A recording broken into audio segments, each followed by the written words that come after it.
Hey everybody, it's just infraction. Oh, hi. Hey, it's just infraction. I don't know why I did that. Pretend I didn't. We'll just move on from there. It embarrassed both of us, didn't it? I'm sorry. NFL owners are among the most powerful men in America. They're all worth billions, and a large portion of them like to get involved in day-to-day operations. Well, some of them really messed up, whether it's opting to run the front office themselves, making bad hires, or saying something ridiculous. Some NFL owners just didn't know when to stop. Total Pro Sports presents the 10 dumbest decisions made by NFL owners. The 10 dumbest decisions made by... I had to do it again, I'm sorry. I apologize. I said before it wouldn't happen again, and it did. I'm a horrible person. Let's keep going. Jed York firing Jim Harbaugh. Harbaugh inherited a 6-win 49ers team in 2010 and turned them into a team that picked up 13 victories. Oh, and they reached the 2011 NFC Championship game and fell one field goal shy of reaching the Super Bowl. The 49ers reached Super Bowl 47 the following year, but narrowly lost to the Baltimore Ravens. They reached yet another NFC Championship in 2013, but lost to the Seattle Seahawks. Then 49ers players decided they hated Harbaugh and couldn't stand playing for him. The drama led to a woeful 2014 season. Jed York cut Harbaugh loose after the 2014 season. 3 consecutive losing seasons followed, while Harbaugh has moved on at the University of Michigan. Dean Spanos moving the Chargers to LA. The Chargers played in San Diego from 1961 to 2016. It was evident for a while that Qualcomm Stadium needed to be replaced, but owner Dean Spanos never really tried for a solution. Despite over half a century of passion and love from the city of San Diego, Spanos sold out. He relocated the Chargers to LA for the 2017 season. It was a case of selfishness and greed from one man who just cared to put his team in a bigger market. In the end, it appeared to have backfired on him, as fan interest wasn't so strong for the Chargers in LA during their inaugural season. Bob McNair racist comments about his players. Bob McNair has been the owner of the Houston Texans since their inaugural 2002 season, but he definitely lost some trust from his players after some disturbing comments in 2017. After a large portion of Texans players knelt during the national anthem in a game against the Seattle Seahawks, McNair said, "We can't have the inmates running the prison." That led to wide receiver DeAndre Hopkins skipping practice. Star offensive lineman Dwayne Brown ripped McNair and said a meeting in which McNair tried apologizing to the players didn't go well. Red McCombs trading Randy Moss to piss off the fans. Red McCombs bought the Minnesota Vikings in 1998, but don't think for a second this was a man who cared for the fans. McCombs grew angry when he couldn't get the team a new stadium. Then came the usual threats of relocating the team, ripping fans, etc. But McCombs didn't stop there to get back at them. In 2005, McCombs traded franchise star Randy Moss to the Oakland Raiders for a linebacker, a first-round pick, and a 7th-round selection. We all know it was his way of saying to the fans, "Take that, now stop going to the game so I have a reason to sell this team." McCombs would sell the team to Ziggy Wilf before the 2005 season took off. We're sure nobody in Minnesota shed a tear. Robert Kraft forcing the Jimmy Garoppolo trade. Jimmy Garoppolo looked destined to eventually succeed Brady and lead New England in the post-TB12 era, but Garoppolo was traded to the 49ers at the 2017 deadline in exchange for a 2nd-round pick. ESPN's Seth Wickersham reported that Tom Brady saw Garoppolo as a threat, so he went to owner Robert Kraft for help. Kraft apparently made Belichick trade Garoppolo away in order to keep Tom happy.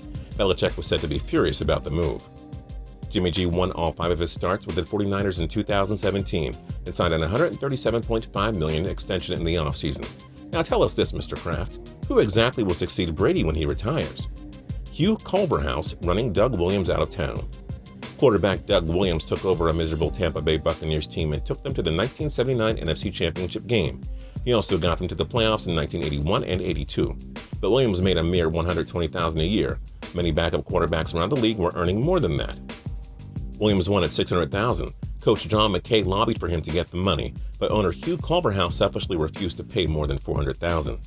Williams went to the USFL instead. He'd come back to join the Washington Redskins and lead them to a Super Bowl 22 victory. He was named Super Bowl MVP too. Way to go, Mr. CULVERHOUSE. Way to let a Super Bowl winning QB leave.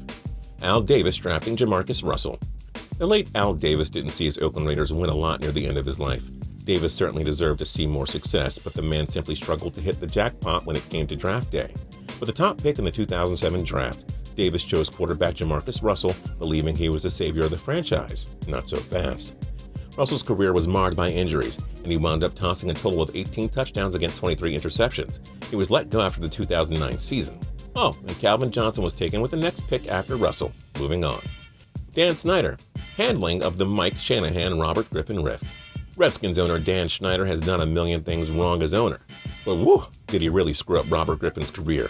The former Offensive Rookie of the Year led Washington to the 2012 NFC East Division title. The head coach Mike Shanahan played RG3 while he was nursing a knee injury, and it only got worse over time. Snyder tried telling Shanahan to change up RG3's style of play. He did, but Griffin began to complain about Shanahan's offensive schemes. Coach Shanahan benched him for the season, and things got even uglier from there. Shanahan was fired after the 2013 season. Griffin's knee kept giving out and he was gone after 3 years.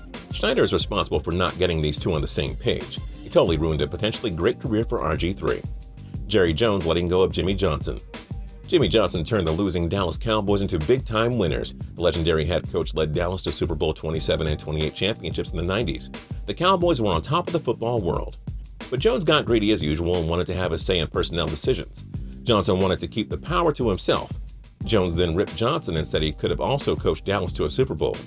The two parted ways. Replacement Barry Switzer coached Dallas to a Super Bowl victory to make them a dynasty.